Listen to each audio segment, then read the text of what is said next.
The year is 2054, and there are things called an expendable. There are people who can die multiple times and get reborn as the same person with the same memories. Mickey is one such as that. He is stuck on snow after falling from a cliff. His friend Timo comes and is surprised that he is not dead yet. This is the 17th version of Mickey, so he has died 16 times before. Timo comes down and Mickey thinks it is to help him, but he only comes down for the flamethrower and goes away, making some excuses. Soon, he sees some creatures who are known for devouring humans. One of them is huge, and it comes towards Mickey and jumps over him. Mickey has been experimented with several times in several ways. He dies and then gets reborn, but he feels the pain. However, the people treat him as an object of research and have him go through tremendous amounts of torture. It all started from his friend Timo, who suggested opening a macaroni shop, and they ended up taking a huge loan. The business failed and they got chased down. They got threatened, and then Mickey decided to run away from Earth. During this time, there's a program called the Colony Expedition, hoping to get a shelter on a different planet. A lot of people are on the same track and blindly follow the failed politician Kenneth Marshall, who is sponsoring this program. Mickey has no special talent or tricks to go in, unlike his friend Timo, who has surprisingly found himself a place as a flitter pilot. So he decides to sign in as an expendable, which will increase his chances to get in since there are very few who agree to do that. He gets in, and her trainer teaches him all the things about expendables. She shows him a machine in which he will be recreated over and over. He is asked to change into the required attire and is put into the machine for a scan. In there, his memories are collected, and he remembers a past tragic event in a car that made him cause the death of his mother. He starts crying alone, and soon his trainer comes and gives him a gun, asking him to shoot himself. He will be dying very often, and that he should be preparing himself for that. He is afraid of doing it himself, so she does it for him. He doesn't die, but he at least gets a slight taste of his death. He gets on a ship. Everyone there is given a miniature amount of food. On the first day at the cafeteria, Marshall comes in with his wife Ilfa. His supporters burst with cheer, but Mickey's focus lies on a woman named Nasha. Their eyes meet, and Nasha asks him to come sit by her. Meanwhile, Marshall has started a speech on how they should limit their everyday doings to save calories, since they will not provide enough food. He also says that sexual intercourse is banned on the ship, since it burns over 100 calories. But in the meantime, Nasha and Mickey are having sex. The 4 years in the ship pass by for Mickey being with Nasha, who supports him at all the troubles, whereas the security members are kind of a bully to him. One day at a cafeteria, while a couple of them started bothering him, Nasha barges in and threatens them, but it soon turns into a heavy fight. Therefore, all of them are locked up for the time being, and their ration has been halved. Later, Mickey meets Kai, another security member, and they pass by the years well. Finally, they reach the planet, and Marshall announces the news. The planet is filled with snow, and Mickey wonders who goes there first must freeze to death, and apparently it has to be him. He walks down and is asked to take off his helmet. He does so, and can breathe normally. However, there can be deadly viruses and swords, so he is asked to continue to remain there. He comes back sick and is thrown into the lava. He is recreated and re-experimented, and he dies more and more. He is even thrown into the lava once while still being alive. After that, Mickey goes with Kai and her friends for another expedition. They walk through the cave, where they find the weird-looking creatures for the first time. They get scared and shoot them away, but as her friend shoots over the ceiling, the ice breaks and falls onto her, ending her life. Mickey is being lectured and insulted by Marshall for this incident. In the meantime, Ilfa comes in and they, together with their absurd antics, name the creatures creepers. They not only stop there, but Marshall has some odd fantasy of trying the meat of a creeper and orders Mickey to get one of them or his ration will remain half. Mickey goes there with Timo in his plane, who leaves him in the middle of nowhere, and he falls down a cave, breaking the ice. And this is the place. Mickey encounters the huge creeper for the first time. The creeper doesn't eat him, but drags him to its cave while its babies cling to him. Mickey is afraid of the idea of being slowly eaten and wishes them to do it fast, but apparently the creeper doesn't eat him. The group takes him out of the cave and leaves him in the snow. Mickey is offended and screams that he tastes good, but the creatures leave. It is extremely cold, but Mickey somehow finds a car and runs to get a hold of it from the back. He reaches the factory and gets back to his room. After freshening up, he falls on his bed and sees his next copy line. He is startled. It is Mickey 18, who is seemingly much more aggressive and strict. He plans to kill him right away because it is illegal for there to be copies. Mickey 17 tries to run away, but 18 throws a weight at his head, making him unconscious. He wakes up as he sees Mickey 18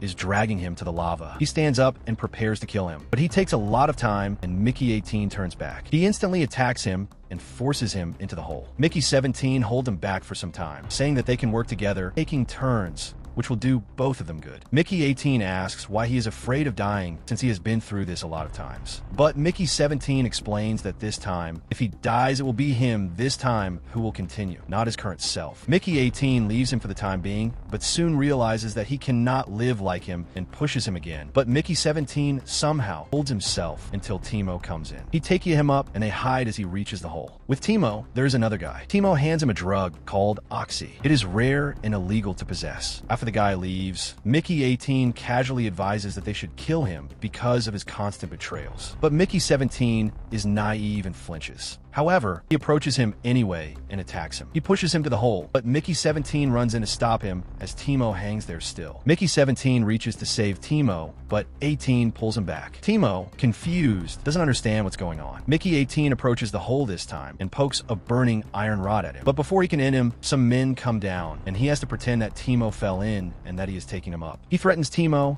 and takes him up there. Nasha comes in and takes Mickey home. Mickey 17 hides and sees that the love of his life is taken by Mickey 18. He follows them, being heartbroken and angry. But by the staircase, a couple of men find him with one wearing a pigeon suit and ask him to take a picture of him with a certificate. He has become a lucky winner of winning a dinner with Marshall. Mickey 17 enjoys the dinner, and Marshall unwantingly apologizes to him about yelling at him previously. Kai is also one of the other guests who have won the dinner. Marshall tells her that they're doing an experiment on a new sort of reproduction, for which she will be a perfect candidate, which offends Kai. Marshall and his wife defend themselves, but Kai moves to praying for his deceased friend before proceeding with the dinner. As they pray, to show their fake sympathy, Marshall and Ilfa exaggerate their prayers with singing. Soon enough, Mickey gets sick and starts vomiting. The doctors arrive at the scene, and as it turns out, they have mixed some growth-forming substance in the food for an experiment, which is a fail. In order to release him from his pain, they inject a painkiller, and seemingly, it is also an experimental object that doesn't do anything but worsen it. Marshall decides to shoot him this time,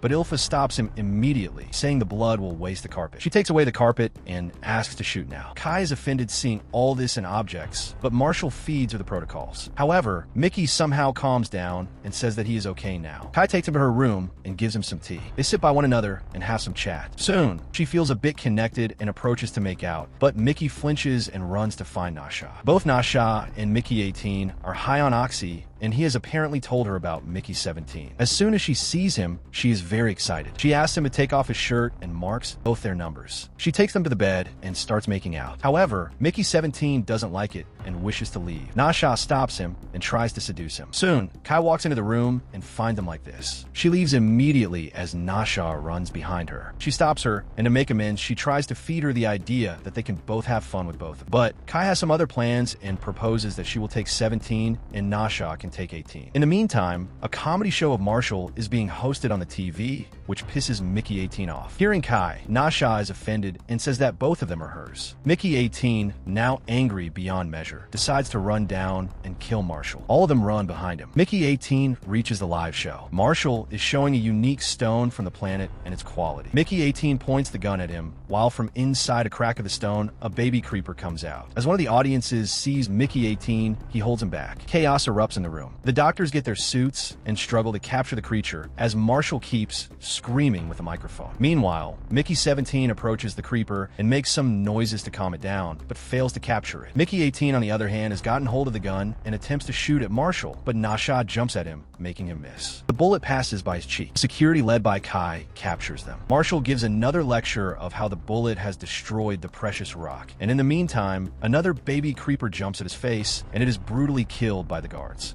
The other creeper is captured. All three of them are in prison again. There, Nasha gets to know that the creepers saved Mickey 17, and she is excited, saying they can make something very useful out of it. Their chat is interrupted by Timo, who has barged in. He is excited to see that they are indeed multiples now. He's got a mail from the loan sharks, who have sent people on this very planet to find them. They have asked to send a video of one of them being chopped up. Timo has decided upon it and gets out his chainsaw, crying for him to understand. He then shoots Mickey 17 with an electric gun and takes him out. Mickey 18 tries to convince him that it should be better for him than 17 because he has no other life to live after that. He says that he could be high on the oxy that Timo possesses and all the killing process would go easy. Timo finds this idea convincing and asks his friend to get them the oxy. As soon as the guy reaches them, she bashes him in and with his gun neutralizes Timo and him. They get the keys and walk out. Nasha prepares to cut Timo by the chainsaw, but soon some other guards come in and they are captured again. They are taken to the main facility where Ilfa is present. She is watching over the group of creepers gathered outside. Soon, Marshall comes in and with a hot iron rod makes a mark of Mickey 18. They declare their plan of blowing all the aliens out. Nasha objects, saying that it is a careless idea and they don't even know that the aliens are harmful since they saved Mickey 17. Hearing this, Marshall breaks into laughter and insults Mickey, commenting on his life being worthless. One of the doctors says that they are actually an intelligent species and they're able to build a translator to communicate with. She suggests Marshall that he should go and talk to them, but soon the creeper spits at him, making him freak out. He throws the rod at him and starts cursing. Nasha talks back and shuts him up. He brings up his inhumanity and stupidity. Marshall then takes the baby and hooks it up and attempts to drop it in the lava. He asks Nasha to hold the rope with her mouth, and she helplessly does so. One of the members takes all these through his glasses. Marshall then plans to use Mickey 17 and 18 as a trope to go and blow them up by making them wear explosives and the detonator in his hand. The doctor gives her the translator at the last moment, and Mickey 17 reaches the leader of them and can communicate. After a long chat, they reveal that they have some extraordinary power to kill all the humans if they do not return the baby. Mickey tries to communicate through the screen that it is the baby they are in need of, but they can't understand him. However, Dasha gets it, but nobody cares. Ilfa advises that Marshall should be the one chatting with their leader, since he is the head as well. Marshall therefore decides to go out in the snow. In the meantime, Nasha jumps at Ilfa and gets a hold of her through her feet. She warns the security that she can kill her in a second, and they just have to release the baby. They do so, and immediately Ilfa cuts the hand of the security head and the baby falls. However, Nasha stops it at the last moment. The security warns Ilfa that she will be taken to the authority for her abusive behavior, since it is all recorded and her time is over now. As Marshall is out in the snow, all the creepers are now forming a small group to create an echo of power. Marshall tries to shoot at them to cause an explosion, but Mickey 18 jumps at him. Nasha has come out, and she joins Mickey 17 to help deliver the baby to its mother. Mickey 18 has overpowered Marshall and takes the detonator to explode both of them. In the end, all their lives go on, living in harmony with the creatures, as one day,